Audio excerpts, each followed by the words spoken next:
Likutei Sichos Chelik Tazayin, volume 16, the fifth Sicha for Parshas Mishpatim. This is a very easy to understand Rashi Sicha with many klolim in Rashi which we're already well familiar with. At the end is an amazing insight, more kind of like on a esoteric level, and then a very practical hira, very practical directive.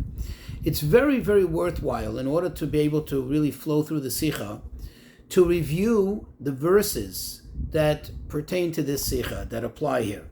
And that is in chapter 24, Shmois Chav Daled, from Pasuk Yud Beis, from Pasuk verse 12, through the end of the Parsha, okay, which is Pasuk 18. Basically over there, it gives us a description of what happened after Matan Torah, after Hashem appeared on Har Sinai, and now Moshe is going back up to the mountain. This time, it is to receive the luchos, to receive the tablets. Just two general concepts which I believe we're familiar with, but let's just go over it again. The idea of something coming milmailo lamata, from high, from above, down. Meaning the effect is not coming from the below, but it's being, so to speak, put on the mata, put on the lower element from above. Meaning like a revelation from godliness onto the earth. Another thing is the four different categories in this world that the world is divided into, which is doimim, tzemeach, chai, and medaber. Doimim is the inanimate, tzemeach is like plant life, vegetation, and chai is any living thing, and of course medaber is the human being. Of course, the doimim, the inanimate, is the lowest. So if we look into let's get into the Sikha. If you look into the last pasuk, the last verse of our parsha, that is chapter 24, verse 18, it says, Vayobe Moshe v'seicha anan, Moshe came into the anan. Now, anan typically means a cloud. And Vayal el ha'ar, he went up to the mountain, he ascended, Har Sinai, and Vayihi Moshe bahar, Arboim yoim v'arboim leila. And Moshe was on the mountain 40 days and 40 nights. Of course, it doesn't say it here, but we know that culminated with him receiving the luchos. So Rashi has a Dibur HaMaschila heading on the words B'soich ha'anan, in the, quote, cloud, in the cloud. And he says the following, Anan zeh, this anan, this, quote, cloud, kimin ashanhu, it's a type of ashan, smoke, it really means smoke. The asaloi HaKadosh Baruch Hu LaMoshe shvil b'soichai, and Hashem made for Moshe a path, so he was able to pass through the smoke. Of course, the questions are, number one, what was difficult here? Why does Rashi feel compelled to explain anything in the first place? It says he came in the Anan. Why does he have to explain it? Number two, we know that an Anan, which typically means a cloud, and Ashan, which means smoke, are inherently two opposites, two different things. A cloud is a water-based thing. It comes from water. Ashan, which is smoke, comes from fire. So how does clouds, or quote-unquote anan, quote-unquote cloud, how does it come here to mean ashan? How does Rashi come to this conclusion? Another question, we know this is not, quote, the first time that Moshe is entering a thick cloud. In fact, when you look back in Parshas Yisro, you look in, for example, Perek Chav, chapter 20, verse 18, where it describes over there that Moshe nichnas l'toicha harafel. Moshe not only went into a cloud, but to a thick, heavy cloud, and he went in to the inner circle of the Shekhinah. So why over here does Rashi feel a need? Why does he feel compelled to explain, how Moshe was able to go through, and therefore he tells us that Hashem created a path for him? Why is this necessary? Well, the explanation of this is as follows. The question that arises here is when you look in verse 15. Remember, this Rashi is on verse 18. So you look several verses preceding this verse, it already says, Vayichas ha'anan es ha'or, that the cloud covered up the entire mountain. So from this it's understood, and therefore it doesn't need to be mentioned, as it would be superfluous to say, but that when Moshe did go up to the mountain, when Moshe did attempt to ascend, that he had to cut through a cloud, because it already says that the whole mountain was covered in a cloud. And therefore the question arises here, why does the pasuk have to tell us specifically that Vayabai Moshe b'Seicha Anan, that Moshe went into the cloud? And therefore Rashi understood that this is talking about something else. This is not the cloud that we mention in verse 15, but rather in verse 18, when it mentions the word cloud, it has to mean something else, because if not, it would be superfluous, it would be totally unnecessary, and if it's unnecessary and it's superfluous, the Torah would not say it. And therefore Rashi continues, what is this cloud? If it's not your typical cloud, and it's not the cloud which is above mentioned, then Rashi tells us this, quote, cloud is not really a cloud, but it's a type of smoke. It was actual smoke. Meaning, whenever it says cloud, Rashi doesn't feel compelled to explain what it is. Everybody knows what a cloud is. But when it says it here, that's where Rashi is, that's where Rashi feels the need, he feels compelled to explain that it means Asham. Now, what, however, forced Rashi, what compelled him to explain that it means like a cloud? In other words, how did he know this? He knows that it's not your typical anan, it's not your typical cloud, but how does he know that it means, smoke? Where did he come to that conclusion? Well, the answer is, if you look in verse 17, the verse preceding this verse, what does it say over there? It says, Umare kvoid Hashem, and the appearance of Hashem's honor, ke'esh oicheles beroi shahar, like a consuming fire at the top of the mountain. Now, if you look at the sequence of the verses, what this verse, if it was talking about just a general description of what the mountain looked like, this verse is in the wrong place. It should have been actually before verse 16. Because in verse 16 it says, and Hashem called to Moshe. Now typically the way the Torah describes things, first it describes this setting, right, in its entirety. It gives you a description for whatever reason we would need to know in that moment, in that narrative, exactly what the mountain looked like, with all the details. The Torah first describes all of that, and then the Torah tells us what happened there. So following this, the logic would be that first the Torah should describe that the mountain was entirely covered by a cloud, and then that there was the honor of Hashem, Hashem's presence appeared itself like a fiery, consuming fire, and so on, consuming fire, and so on, and then tell us that Hashem called to Moshe and he ascended. Why is it here? Why does it appear here? It seems to be fragmented. First it tells us somewhat of a description of the mountain, then it tells us that Hashem called to Moshe, and then it returns to a description of the mountain, telling us that the presence of Hashem appeared as a consuming fire. Rashi understood this to be an indicator of what's coming next. In other words, Rashi understood that the reason why the Torah puts this seemingly out of order, out of place, is because the Torah is trying to describe to us that in the pasuk following this, in the preceding verse, when it's going to say that Moshe came into an anan, that it doesn't mean the anan which was previously mentioned, but rather it means an anan which is a result of this, quote, consuming fire. The consuming fire that is on top of the mountain. And this helps us understand another thing. The question is, why does it have to say consuming fire? Why didn't it just say a fire? Why didn't it just say a fire? Because the answer is, we already know, we already have precedent, that when there's a fire which represents Hashem's presence, it doesn't necessarily consume. It doesn't consume at all. For example, we have the snap, the burning bush, which was not that long ago. And Moshe sees a fire but doesn't consume anything. Over here, the point is that this anan, this, quote, cloud is not a cloud, rather it's a smoke. Now, how do you generate smoke? Only through a consuming fire. When there's a fire that's superficial, or like a godly fire that's not consuming anything, there's no smoke. At the snap, the burning bush, there was no smoke. Here, there was smoke. And that's what compelled Rashi to explain to us that Hashem made a path for him. Now that we've come to the conclusion that there was a consuming fire, which now results in us needing to explain the word anan, not to mean cloud, rather to mean some sort of smoke.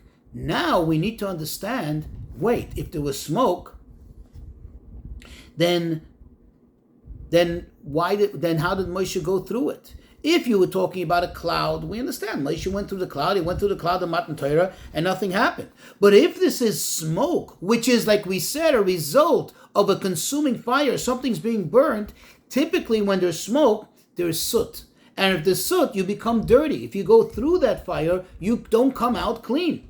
And it would seem odd that Moshe would go to receive the luchos. He would go to be in the presence of Hashem all dirty, all full of soot. It wouldn't make sense. That's why Rashi was compelled to explain to us, after pointing out that anan, that quote cloud, doesn't mean a cloud, but it means smoke, which is a result of that previous verse, which is the consuming fire. Therefore, Rashi tells us Hashem made a special path, and therefore we understand that Moshe was not affected by the smoke. He did not become filthy from the soot.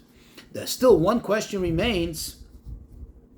If this was an actual smoke, then number one, why does Rashi tell us it was kimin asham, a type of smoke? It was not exactly a smoke, but like smoke. And of course, the obvious question, why doesn't the Torah tell us directly that it was smoke? Why does it call it anan? It calls it cloud, but it means asham, but it means smoke. Why didn't you just say it directly? The answer is, because this smoke, this fire, quote unquote, was on the top of the mountain. It says in the pasuk it was Berosh Shahar.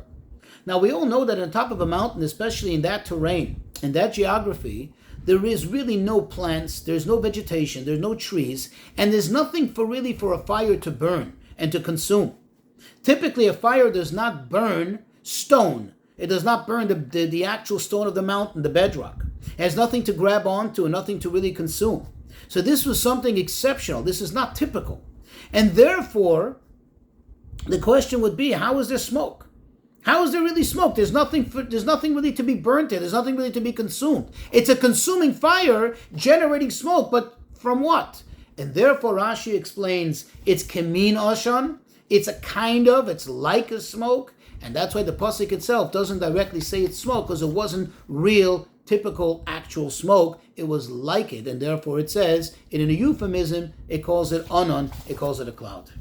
Now, from the Yeina Shel Torah, we always know that the Rebbe says in the Rashi, there's always the deeper dimension, the esoteric, what we call the wine of Torah, just like wine brings out the inner secrets and the inner flavor.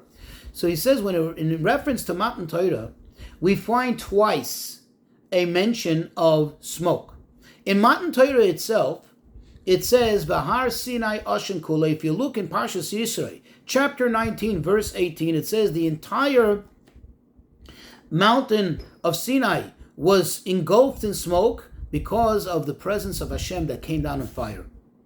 That's there. Over here, it says, Vayavai Moshe b'soicha anon. Moshe came into, quote, the cloud, which, like we explained, means smoke. What does smoke come from? There's a contrast, right? So let's understand this. What does smoke come from? How do you generate smoke? So we said before, when you have a consuming fire. And the truth is that when a fire consumes something, the more refined that matter is, the less smoke you're going to have. Think, for example, when you have a wick burning, consuming olive oil. Okay, it's burning something, but it is so refined, it is so pure that there's absolutely no smoke. You don't see any smoke. Now think when you're burning a very thick, heavy log, now you have more smoke. Something that is very dirty, very, real heavy garbage, there you're going to have even more smoke. In other words, the more coarse something is, the more smoke, thicker the smoke is going to be. It's going to generate more smoke. And from this you can understand that by looking at the smoke, you can tell what is being consumed here, what is being burnt. Says the Rebbe, just like this is in Gashmias, in the material, in the physical, so too it's also in the spiritual. That when there's a revelation of the fire from above, what is the purpose of this revelation? In order to, quote, consume, to do away with the arrogance, the coarseness of the world. And this is the difference between these two episodes. Matan Torah smoke, and then the smoke later when Moshe comes up afterwards to receive the luchos. By Matan Torah itself, the revelation was milmailo lamata. In other words, it was almost like forced upon. It came, Hashem forced himself, so to speak, upon the earth and revealed himself. The earth itself, the matter of the earth, the gashmis of the world, the yeshus of the world was not yet refined.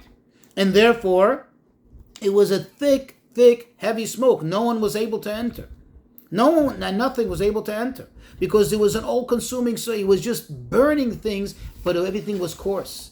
However, in our parsha, we are already after Matan Torah. We are already at a point where Moshe Rabbeinu is being summoned. He's being called up to now receive the luchos. And now the world already began its process of purification. It began to be a little more refined. And therefore, the smoke that was here at this point, meaning what the Torah refers to as anan, was not a very heavy, thick ashan. In fact, from afar, perhaps it appeared as if it was just another cloud. It was a mist. It didn't look so heavy because the world was already refined. And that's where Rashi reveals this to us by saying that this was kimin ashan. It was a type of smoke to remind us that this wasn't just any cloud, so to speak, but rather it was a fire that came to consume the Gashmias. It came to finish off the process of refinement, of consuming the arrogance and coarseness of the world. But however, this was far less and far more refined than it was by Matan Torah itself, because the world had already began the process of purification, of becoming elevated, of becoming refined. So it wasn't a thick cloud, right? It wasn't so thick, and that's why the pasuk says anan, and that's why Rashi says kemin ashan. And what is it directed for us? There are those who say to themselves, why should I be involved in the lower elements, so to speak, of society, of Yidden? Those who are perhaps parallel to the doimen, to the inanimate, like the stones of the mountain.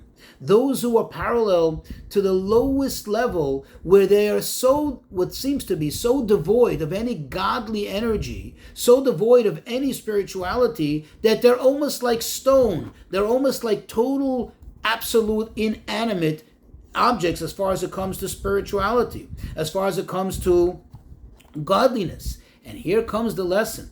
This is where you say to them, no, that you're compelled to deal with even the doimim, even the inanimate, even, so to speak, the stone. Because you see by Matan Torah, what was the smoke from? That Hashem was burning. Burning what? There was no vegetation there. There was no higher levels there. He was even, so to speak, focusing his efforts on trying to refine, on bringing a cleansing even to the lowest level, to the stone itself.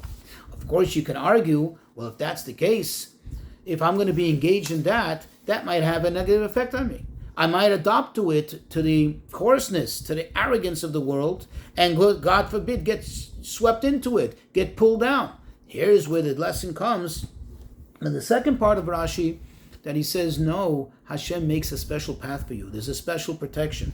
That anyway, at the end of the day, that is, this is not real smoke. This is not real coarseness. It only seems to be, it only appears to be. The world looks like it's concealing ungodliness. It looks like it has some real coarseness to it. But the truth is, at the end of the day, that is not a true existence. And with minimal effort of introducing the godly fire, you can cut right through the smoke, which you find out is not even real smoke. It's like smoke, and it's just like a cloud, and there's really nothing that can obstruct you from being close to Hashem, or obstruct anything from being close to Hashem and seeing godliness and being connected to it. It's all an imagination, and it's all just an imagined hester, concealment, which with, like I said, minimal effort you're able to reach the point that once you cut through the smoke, what does the pasuk conclude with? What does the parsha conclude with?